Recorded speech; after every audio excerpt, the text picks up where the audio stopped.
most amazing lines from the new Trump book that we know of so far.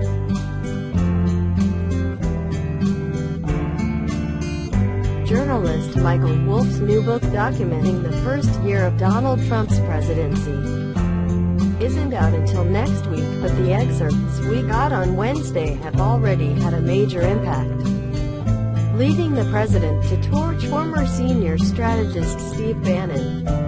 There's lots and lots more news in the adapted excerpt of Wolff's book at New York Magazine, published Wednesday afternoon. However, I went through the piece and plucked out my favorite and most telling lines. You can, and should, read the whole piece here.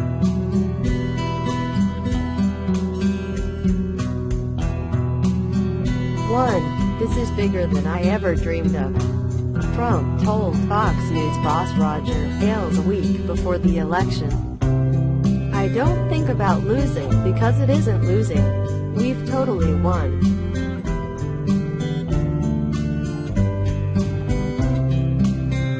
2. The candidate and his top lieutenants believed they could get all the benefits of almost becoming president without having to change their behavior or their worldview on whit.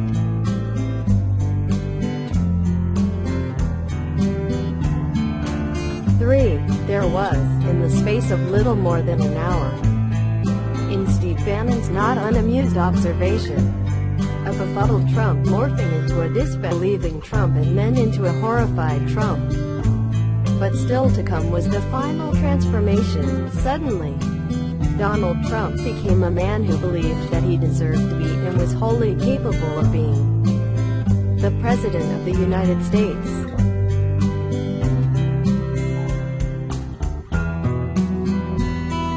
4.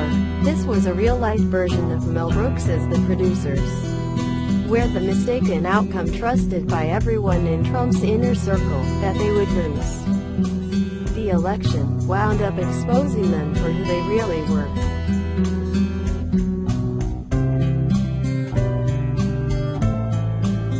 5. We're going to flood the zone so we have every cabinet member for the next 7 days.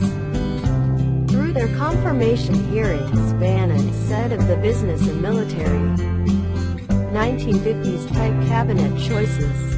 Tillerson is 2 days, Sessions is 2 days, Mates is 2 days.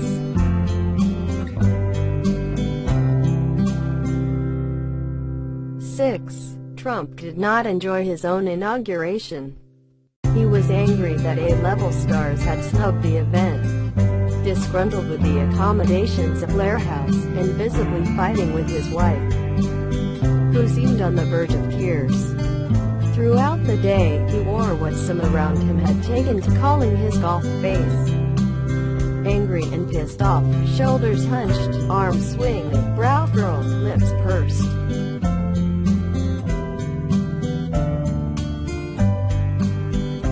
7. Bannon said the president jumping on his son-in-law. That wasn't Bannon's idea. That was my idea. It's the Trump way, not the Bannon way.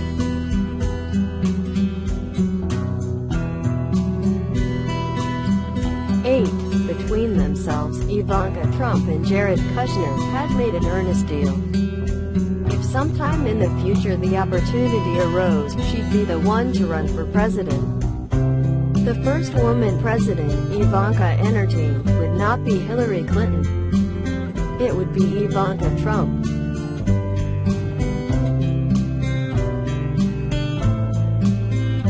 9. Trump could not really converse, not in the sense of sharing information, or of a balanced back-and-forth conversation.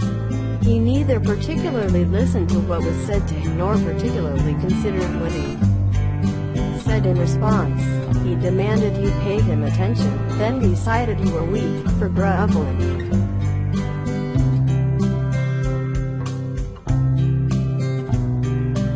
10. If Trump was not having his 6:30 dinner with Steve Bannon, then more to his liking, he was in bed by that time with a cheeseburger, watching his 3 screens and making phone calls. The phone was his true contact point with the world, to a small group of friends who charted his rising and falling levels of agitation through the evening and then compared notes with one another.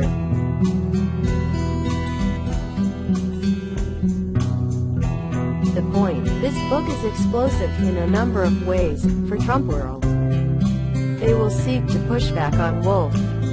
White House Press Secretary Sarah Sanders said Wednesday afternoon that the book was filled with falsehoods, but if past his prologue with these sorts of behind-the-scenes tell-alls.